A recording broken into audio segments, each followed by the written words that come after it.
Now today we have Rascal. He is just turning a year old, and he's going to do a little demonstration on teaching whistle sit.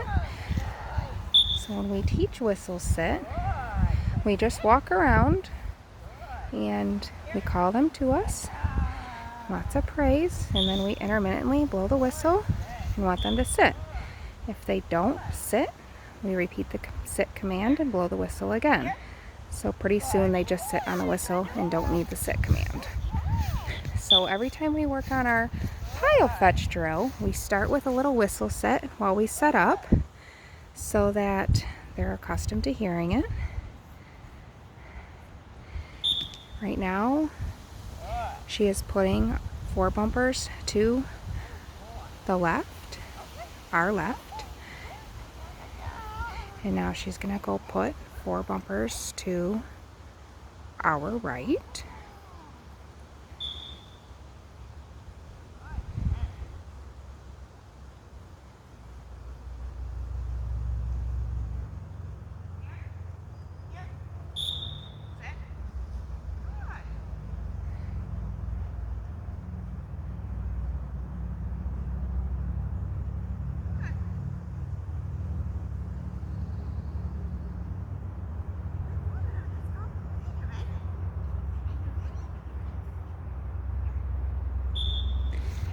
Now she's going to start pretty close to the pile, use a hand gesture and use the fetch command, and have him go get his bumper and call him back.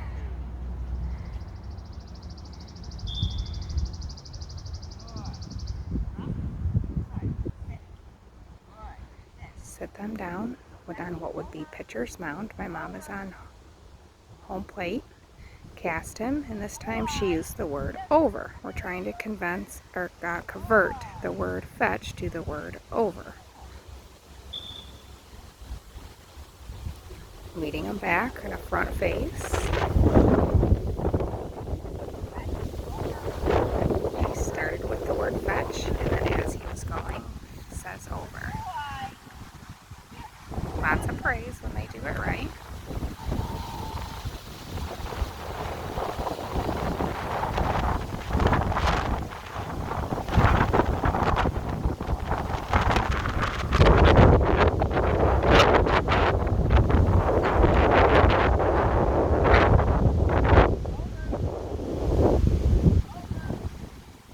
That time she was able to just use the word over and not use the word fetch.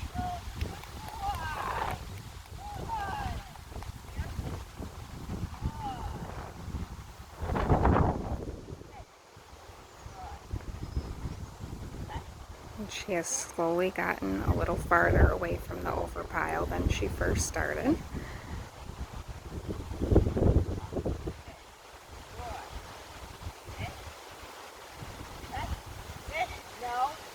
So now she tried casting him to her pile, that is right there, to our left. He casted wrong.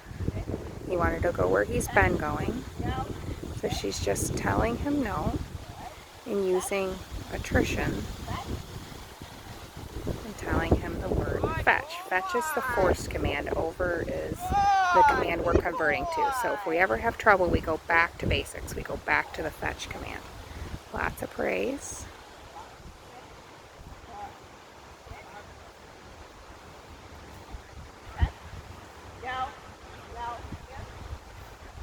Not using any correction. Just telling him no, putting him back into position.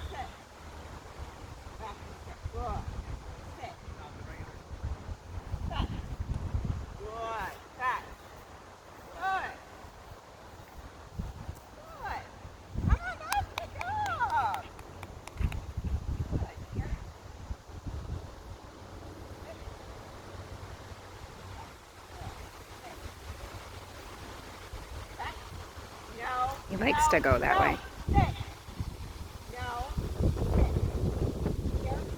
She just told him no. She didn't end up correcting him. You see her transmitters in her back pocket. Just told him no. Didn't let him complete that because it's not the way she sent him. I'm sending him to the other pile. Good boy. Good boy, Rascal. Good boy.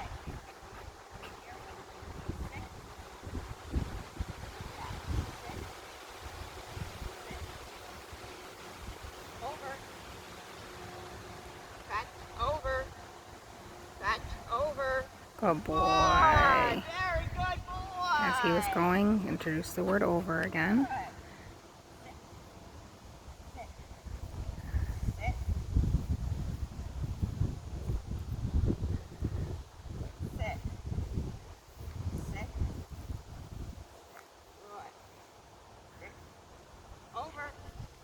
We want this drill to be upbeat, so we're not going to make them come into heel and make them do all that. We're receiving them facing us, walking up, telling them drop, walking back while they're still sitting there, and then casting right away again.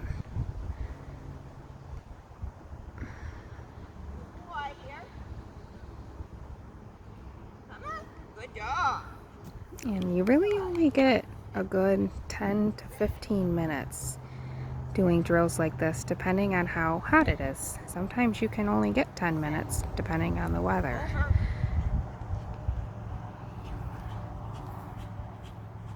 Very nice.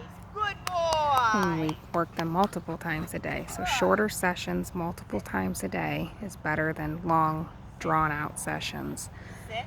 They don't have an attention span for that, and you lose it being fun. Sit. Good. Over. When he's not looking right at her, that's when she's saying sit, even though he's already sitting. It's just what we use to get them to look at us. That way, when they are a little older and doing blind retrieves, we blow the whistle and they don't look at us. We can blow the whistle and correct them. They understand, okay, it's not only do I have to sit, but I need to look at you.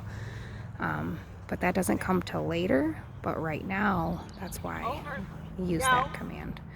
So these ones, she threw the bumpers to the right, but she's casting to the left. So obviously the dog wants to go to where you just threw bumpers, not where they're already placed.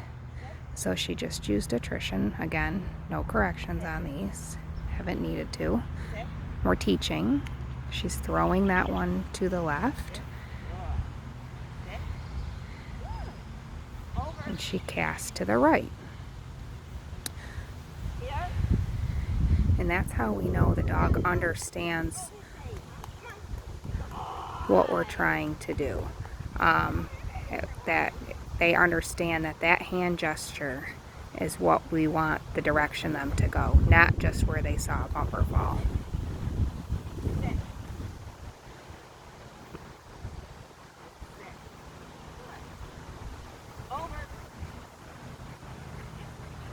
Good. Good boy. Okay, Rascal. Good boy. You always want to end on a good note. Good boy.